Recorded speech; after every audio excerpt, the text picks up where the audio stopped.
Students, अभी हम angiosperm start करेंगे। जो है जिम्नोस्पर्म लगभग हो गया था जो, और बाकी की डिटेल एक बार मैं एंजियोस्पर्म कंप्लीट कर देता हूँ, फिर उसके बाद डिटेल ऑब्जेक्टिव क्वेश्चन लेंगे हम टेरिडोफाइटा के जिम्नोस्पर्म के, उसमें डिटेल में ले लेंगे जो चीज़, बाकी और ज़्यादा डिटेल हम ऑब्जेक्टिव क्वेश्चन में ले लेंगे जो। तो एंजियोस्पर्म स्टार्ट करना अपने को जो ना, तो एंजियोस्पर्म पहले एनसीईआरटी से कराऊंगा आज, डिटेल फिर कल दूसरी बुकों से बाद में लेंगे। आज एनसीईआरटी से करा रहा हूँ एंजियोस्पर्म। एंजियोस्पर्म्स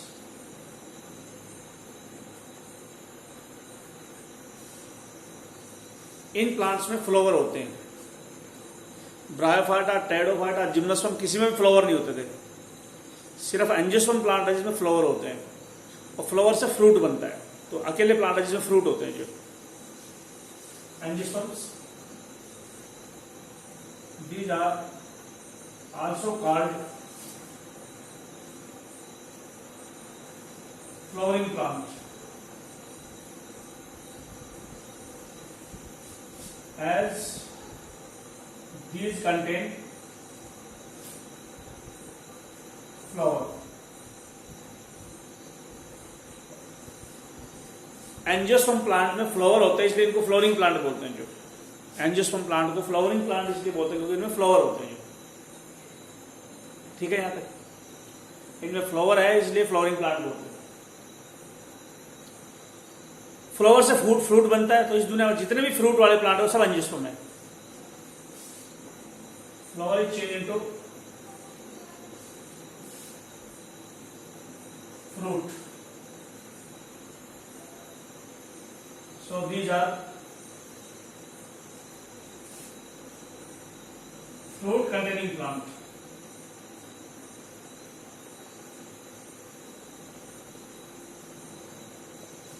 फ्रूट रखने वाले प्लांट है एंजियोस्पर्म। इनमें फ्लावर भी होता है, फ्रूट भी होता है। ये दो टाइप के होते हैं एंजियोस्पर्म, मोनोकॉट और dicot. These plants are of two types, monocot and dicot.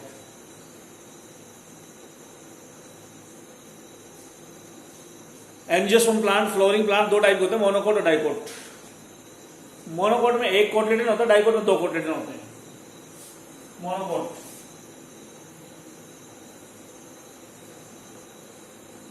these plants contain one cotyledon. Cotyledon leaf होते हैं जो फूड स्टोर करते हैं सीड के अंदर। सीड के अंदर जो फर्स्ट लीफ आता है वो कोटलेडन कहलाता है। जो सीड के अंदर पहला लीफ कोटलेडन होता है जो, और वो कोटलेडन एक है तो बोलेंगे मोनोकॉट प्लांट। इन प्लांट में एक कोटलेडन होता है मोनोकॉट में जो। Dicot, these plants contain two cotyledon. तो एंजियोस्पर्म को मोनोकॉट और डाइकोट में बांटते हैं। कोटलेडन तो दो साइकस में भी थे, लेकिन उसको मोनोकॉट डाइकोट में नहीं बांटता जिम्नोस्पर्म को। जिसके अंदर फ्रूट होते हैं उनको मोनोकॉट डाइकोट में बांटते हैं। सीड अकेले हो तो मोनोकॉट डाइकोट में नहीं बांटेंगे, तो जिम्नोस्पर्म को मोनोकॉट डाइकोट में नहीं बांटेंगे। और ब्रायोफाइटा, टेरिडोफाइटा में तो कोटलेडन ही नहीं होता जो है, सीड भी नहीं होता जो, उनको मोनोकॉट डाइकोट को सवाल ही नहीं उठता। तो मोनोकॉट और डाइकोट में एंजियोस्पर्म प्लांट को बांटते हैं। एंजियोस्पर्म प्लांट को मोनोकॉट डाइकोट दो में बांटते हैं।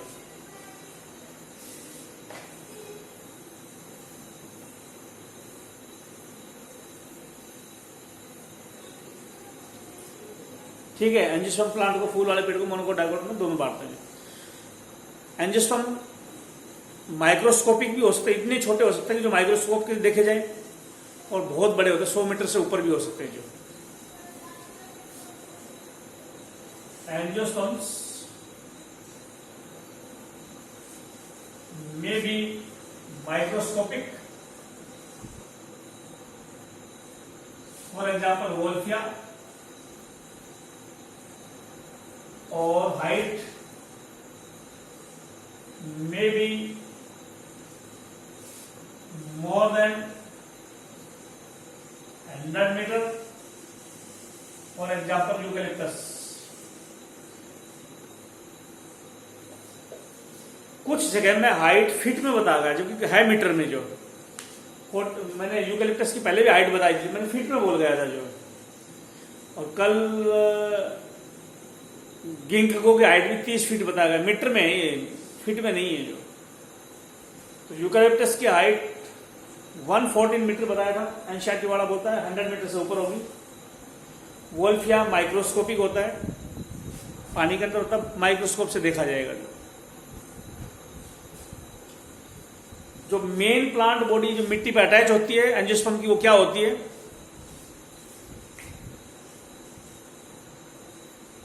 Main plant body of angiosperm is sporophyte.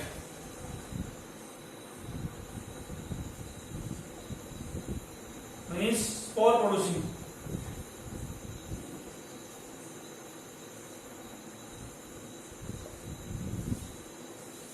जो मेन प्लांट खड़ा होगा एंजियोस्पर्म का, वो स्पोरोफाइट होगा जो।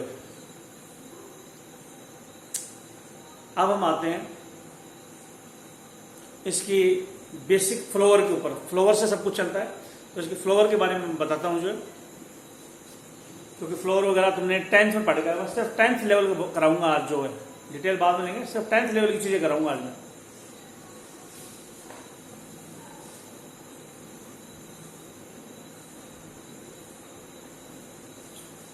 टेंथ लेवल की चीजें करवानी है। फ्लोर पे आओ। फ्लोर के डंडे में होता है पेडिसल। पेडिसल क्या होता है? Stock of flower.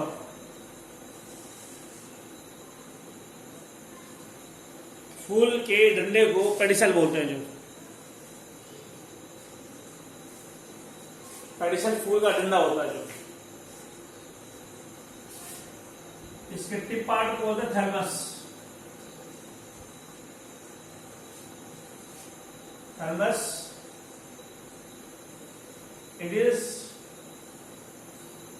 Tip part of pedicel. फूल का डंडा पेडिसल है, उसका टिप पार्ट थैलमस। फूल का डंडा pedicel, tip part thalamus.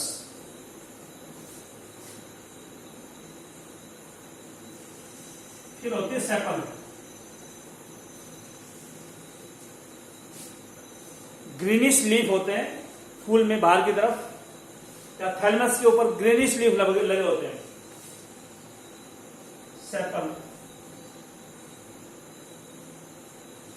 These are greenish leaf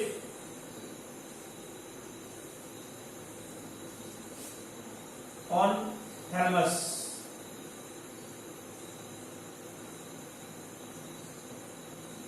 thalamus के ऊपर हरी पत्तियां होती है, उनको सेपल बोलते हैं। लेकिन सारी सेपल को मिला के बोलते हैं, पूरी लेयर को कैलिक्स। कैलिक्स क्या होती है? World of sepal. सेपल की पूरी वर्ल्ड, पूरी लेयर कैलिक्स होती है। सेपल की पूरी वर्ल्ड, पूरी लेयर कैलिक्स होती है।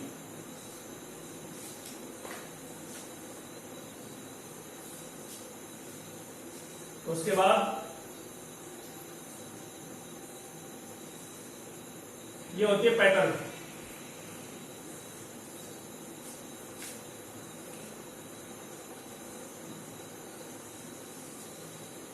जो कलर्ड लीफ होते हैं फूल में, जो रंगीन लीफ होते हैं सेपल के अंदर, वो पैटर्न होती है। These are colored leaves inside of sepal.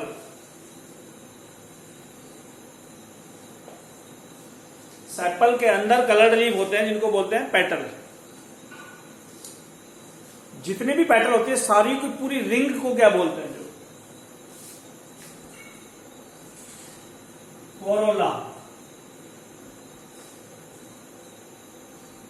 Word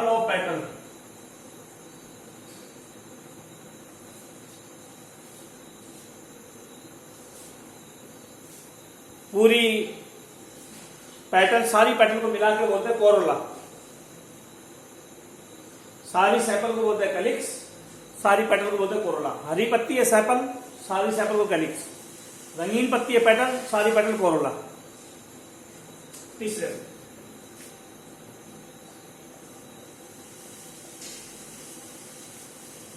स्टेमन, ये मेल रिप्रोडक्टिव ऑर्गन है, मेल रिप्रोडक्टिव स्ट्रक्चर है, पेटल के अंदर है ये। These are male reproductive structures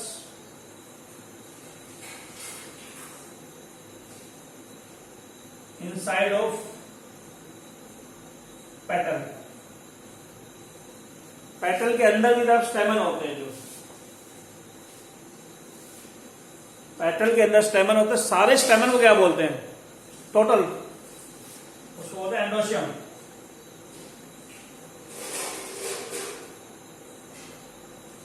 word of स्टेमन। स्टेमन male reproductive organ है, पूरी लेयर, पूरी रिंग स्टेमन की एंडोशियम होती है। और लास्ट में सबसे अंदर की तरफ होता है कार्पल। ये कार्पल है, carpel.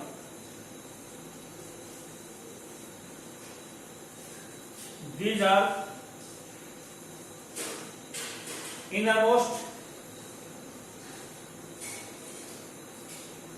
and act as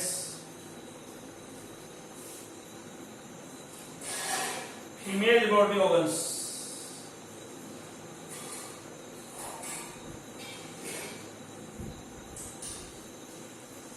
carpel सबसे अंदर है और फीमेल रिप्रोडक्टिव ऑर्गन है।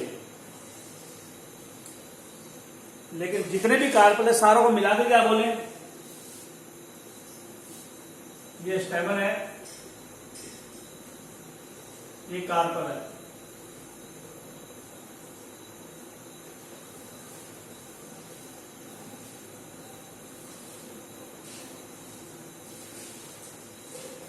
कार्पल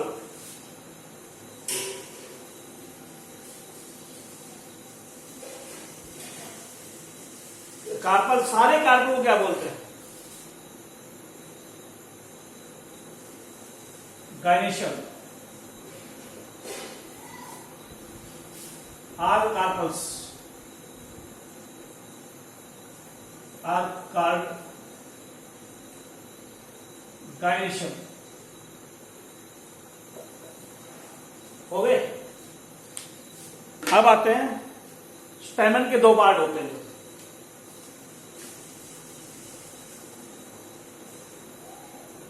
नीचे वाला फिलामेंट, ऊपर वाला एंथर। स्टेमन के दो पार्ट होते हैं, एंथर, फिलामेंट।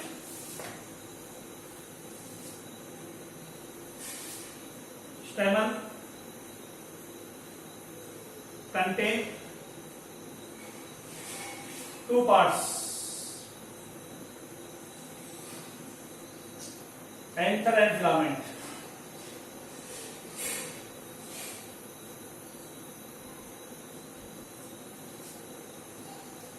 एंथर में पोलन बनते हैं। जो एंथर में माइक्रोस्पोरेंजियम नाम की चीज होती है। एंथर कंटेन 1 से लेके 4 microsporangia which produce pollen. Anther के अंदर 1 से 4 माइक्रोस्पोरेंजियम होता है जिसमें पोलन बनते हैं। माइक्रोस्पोरेंजिया को पोलन साइट भी बोलते हैं।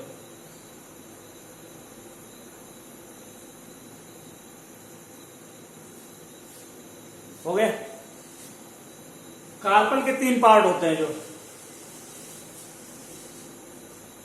कार्पल के 3 पार्ट होते हैं।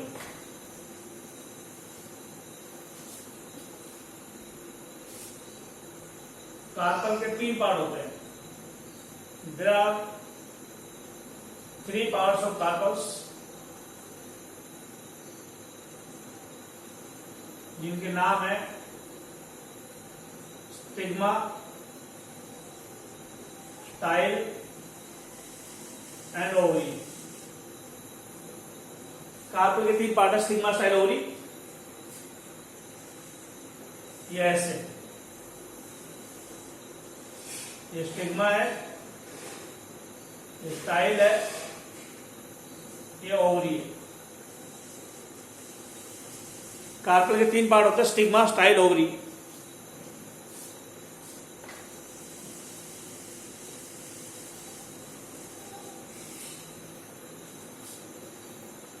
ओवरी के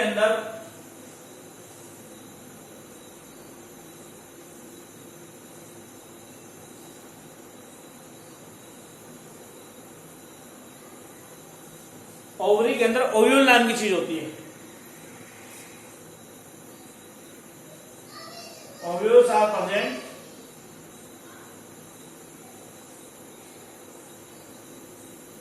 इन साइड ऑफ ओवरी।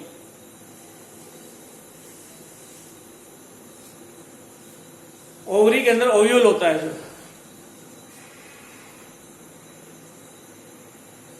कार्पल के 3 पार्ट है, स्टिग्मा, स्टाइल, ओवरी। स्टेमन के एंथर फिलामेंट पढ़ रखे हुए सारी चीजें। ओव्यूल के अंदर एम्ब्रियोसैक होता है। जो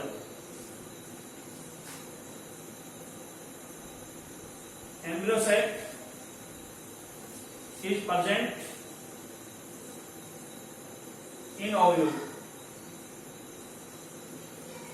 ओव्यूल में एम्ब्रियोसैक होता है। जो फिर क्या होता है, ये एंथर है। फिर बाद में पोलन एंथर से निकल के स्टिग्मा के ऊपर आ जाता है। ये एंथर है,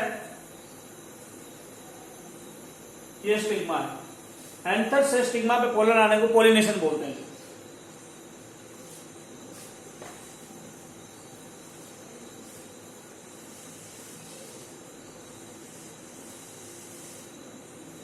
क्या लिखे आगे, क्या लिखे, एंथर से स्टिग्मा पे पोलन आएगा। Pollen is transferred from anther to stigma. Anther से स्टिग्मा पे पोलन आएगा, it is called pollination.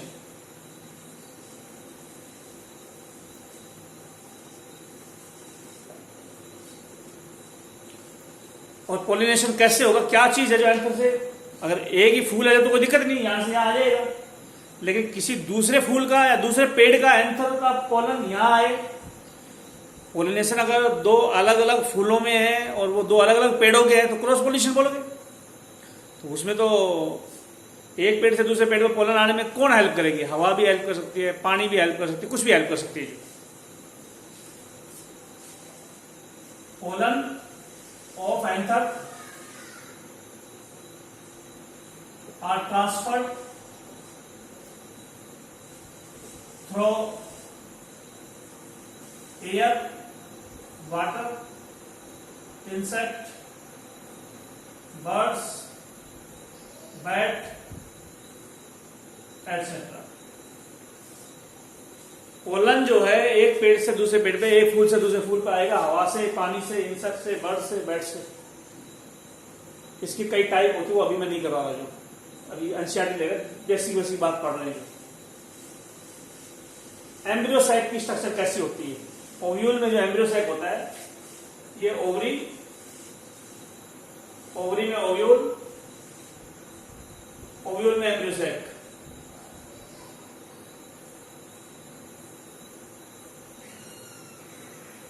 Ovary में ओव्यूल, ओव्यूल में एम्ब्रियोसाइट। एम्ब्रियोसाइट के बारे में बताऊंगा अब मैं। जो एम्ब्रियोसाइट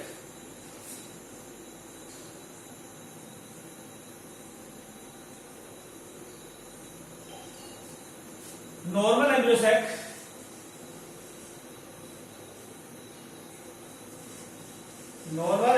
is made up of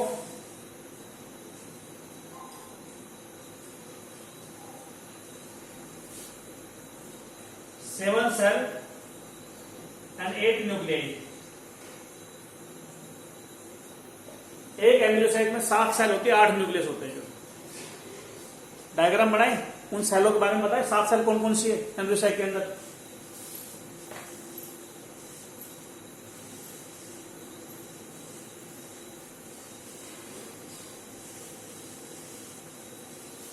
सात सेल 8 न्यूक्लियस कौन कौन से ले।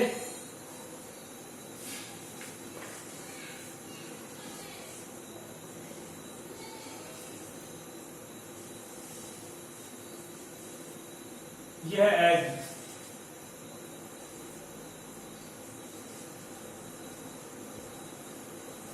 यह synergy cell,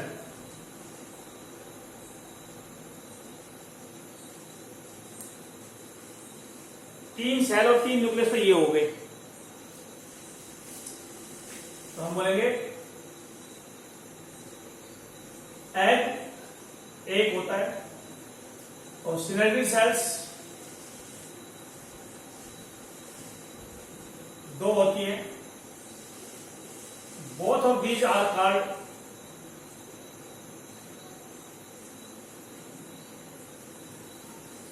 egg apparatus।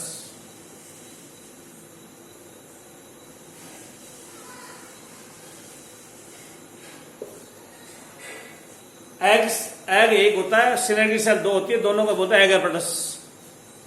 Egg apparatus कितनी सेल का बना हुआ है? 3 सेल एंड 3 न्यूक्लियस। एक सेल 1 न्यूक्लियस इसमें, 2 सेल 2 न्यूक्लियस इसमें। सिनर्जी सेल में 2 सेल 2 न्यूक्लियस है, एग में 1 सेल 1 न्यूक्लियस। 3 सेल 3 न्यूक्लियस हो। 3 सेल नीचे की तरफ है, 3 सेल और 3 न्यूक्लियस ये है, इनको होता है एंटीबॉडल sales.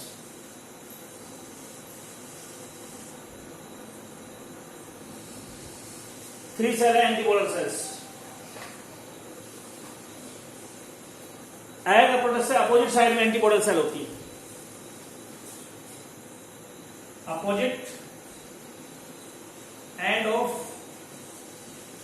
Egg apparatus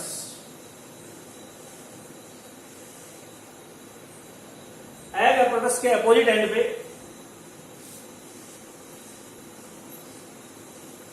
एंटीबॉडल sales are present. These cells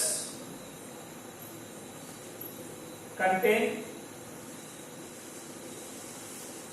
these 3 cells contain 3 nuclei. अब बताओ टोटल सेल कितनी होगी? 3 एंटीबॉडल और 3 एग apparatus, 6 सेल और 6 न्यूक्लियस हो गए। हमने कहा था 7 सेल 8 न्यूक्लियस, मतलब 1 सेल बच गई, 2 न्यूक्लियस बच गए।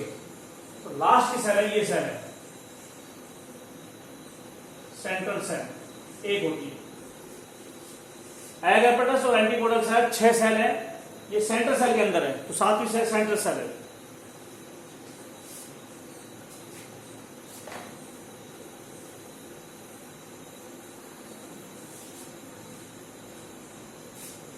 Central cell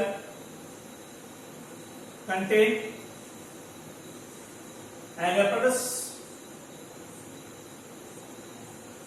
and antibodal cells. So total cells are 7.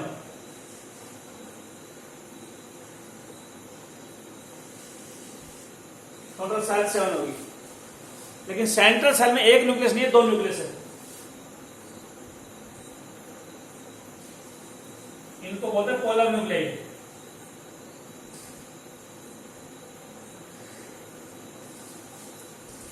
Central cell में पोलर न्यूक्लियाई है।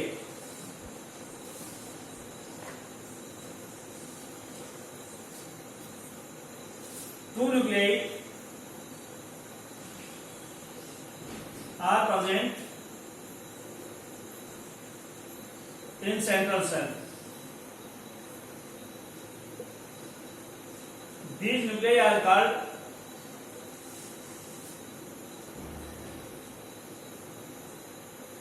polar nuclei. दो न्यूक्लियस है इसमें, इनको बोलेंगे पोलर न्यूक्लियाई। तो टोटल न्यूक्लियस कितने हो गए? 3 3 side 3 nucleus, antipodal 3 side 3 nucleus, 6 nucleus हो गए थे। सेंट्रल साइड 7वीं साइड न्यूक्लियस 8 हो गए टोटल। सो टोटल हम बोलेंगे 3 एंटीपोलर सेल। इसमें 2 न्यूक्लियाई है, 3 न्यूक्लियाई है। 3 एगापेटर सेल, इसमें भी 3 न्यूक्लियाई है। 6 हो गई। एक सेंट्रल सेल है, इसमें 2 न्यूक्लियाई है। तो सेल हो गए 7, न्यूक्लियाई हो गए 8।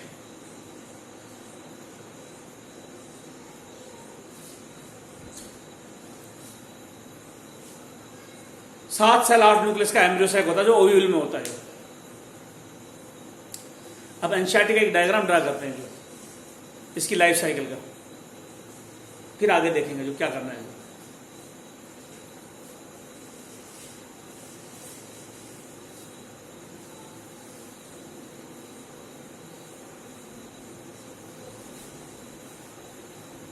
थ्री एंटीपोलर सेल में 3 न्यूक्लियस, 3 एगापेटर सेल में 3 न्यूक्लियस, सेंट्रल सेल में 2 न्यूक्लियस। तो टोटल 8 न्यूक्लियस है, सेल टोटल 7 है।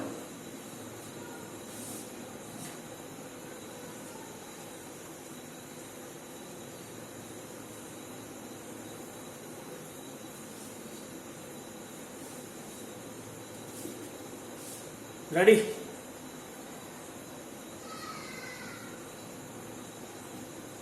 अब किसका डायग्राम बनाए? पूरी लाइफ साइकिल का बनाओ, एनसीईआरटी का डायग्राम। ये है रूट, स्टेम, लीफ, फ्लावर। ये स्पोरोफाइट है, स्पोरोफाइट है। ये फ्लावर है, स्टेमन ले लिया, ये होगा स्टेमन।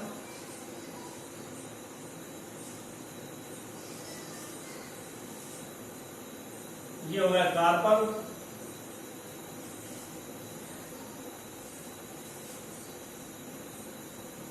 ठीक है, ये प्लांट स्पोरोफाइटर है। कोई भी पेड़ ले लो, अब बाजरे के पेड़ उगे हुए हैं ना, बाजरे के ले लो, ग्वार उगा हुआ तो ग्वार ले लो, वो पेड़ खड़ा हुआ स्पोरोफाइट है। स्पोरोफाइट में फूल मिलेगा, फूल के अंदर स्टेमन और कार्पल मिलेंगे। अब क्लास नहीं लग रही वरना मैं फूल में दिखा देता, ये स्टेमन है, ये कार्पल है। तो कार्पल है और स्टेमन है फूल में। कार्पल के 3 पार्ट हो गए, स्टिग्मा, स्टाइल, ओवरी। और ओवरी में हो गया ओव्यूल। ये ओव्यूल कैसे ले लो?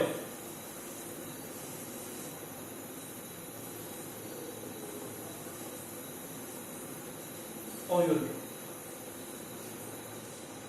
स्टेमन के 2 पार्ट है, फिलामेंट, एंथर। एंथर में से ऐसे ले लो,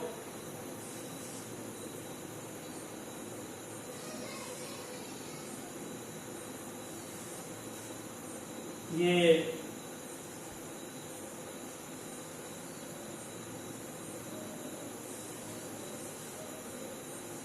ओव्यूल है, ये माइक्रोस्पोरेंजियम है।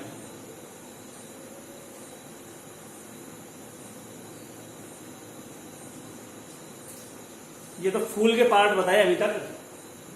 पेड़ है स्पोरोफाइट, फूल है, उसमें स्टेमन के 2 पार्ट है, फिलामेंट, और कार्पल के 3 पार्ट है, स्टिग्मा, स्टाइल, ओवरी।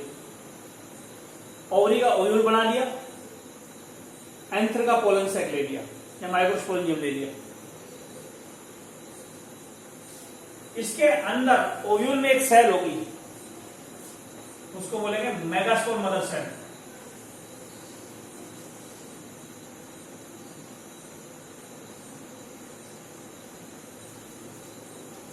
ओव्यूल में एक सेल है मेगास्पोर मदर सेल, जबकि माइक्रोस्पोरेंजियम में मदर सेल है माइक्रोस्पोर मदर सेल।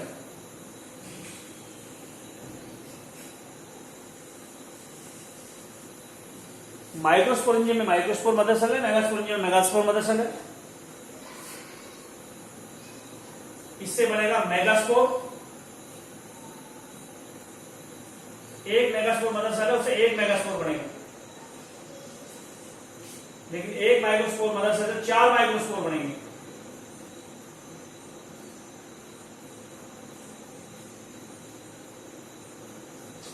एक माइक्रोस्पोर मदर सेल से 4 माइक्रोस्पोर, एक मेगास्पोर मदर सेल से 1 मेगास्पोर। एक मेगास्पोर मदर जो मेगास्पोर है उससे बनेगा एम्ब्रियो सैक।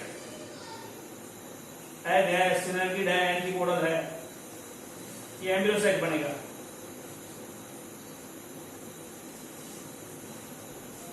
ये एम्ब्रियो सैक है।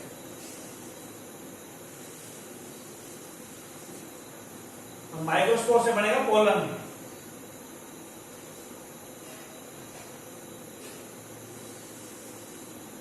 और एक पोलन में 2 मेल गैमेट होते हैं। जो इसकी लाइफ साइकिल में समझाऊंगा आराम से। जो है पहले एनसीईआरटी पढ़ लो, जो तुमने 10th में पढ़ा वो पढ़ लो, डिटेल कराऊंगा तो समझ में आ जाएगा।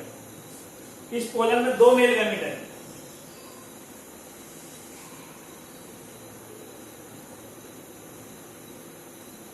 पोलन में मेल गैमेट है।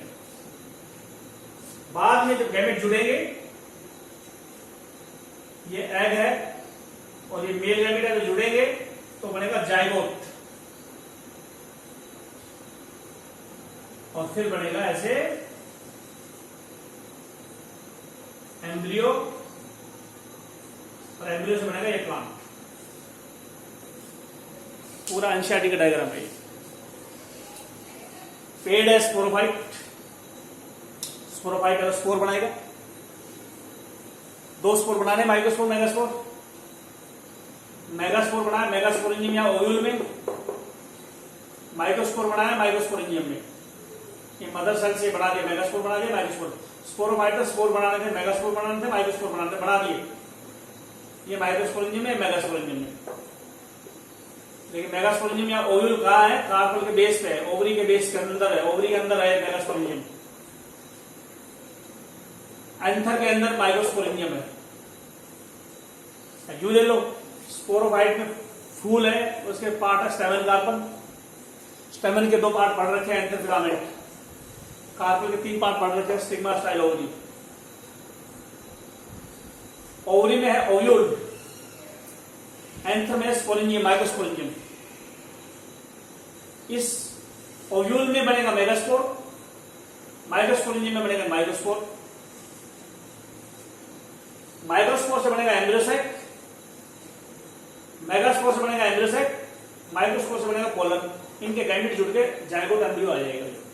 ज्यादा डिटेल तब समझ में आएगी जब मैं इसको और डिटेल में खोलूंगा, जब डिटेल में लूंगा। जब अभी एनसीईआरटी पढ़ रहे हैं।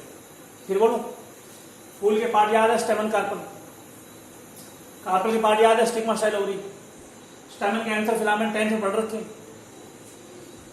ओव्यूल के अंदर मेगास्पोर मदर सेल से मेगास्पोर बन गया, एक ही बनेगा। एंथर में माइक्रोस्पोर से माइक्रोस्पोर, मदर सेल से माइक्रोस्पोर बनेगा, फिर पोलन बनेगा। इन दोनों के गैमेट जुड़ेंगे, मेगास्पोर से एम्ब्रियोसैक और माइक्रोस्पोर से पोलन। इनके गैमेट जुड़ेंगे, जाइगोट बनेगा, एम्ब्रियो बनेगा, प्लांट बन जाएगा। ऐसा हो रहा बाहर खेत में। आज गांव में या शहरों में ग्वार के पेड़ लगे हुए, सरसों तो सर्दी में आएगी। ग्वार है, बाजरा है, इनमें फूल है। ये पेड़ स्पोरोफाइट है, फूल है, फूल में स्टेमन कार्पल है। स्टेमन कार्पल देखो तो उसके 3 पार्ट मिलेंगे फूल के अंदर। फिर उनमें माइक्रोस्पोर मेगास्पोर बनेंगे, फिर पोलन एम्ब्रियोसैक बनेंगे, फिर एम्ब्रियो बनेगा, फिर नया पेड़ आएगा। इस तरह पूरी लाइफ साइकिल है। किसकी लाइफ साइकिल है? एंजियोस्पर्म की लाइफ साइकिल। पोलन के 2 मेल गैमेट कैसे जुड़ते हैं एम्ब्रियोसैक की सेल के साथ, वो करूंगा अब मैं। अगला टॉपिक है पोलन के 2 मेल गैमेट किस तरह से जुड़ते हैं एम्ब्रियोसाइट की सेल के साथ, वो टॉपिक है, वो कराता हूं मैं।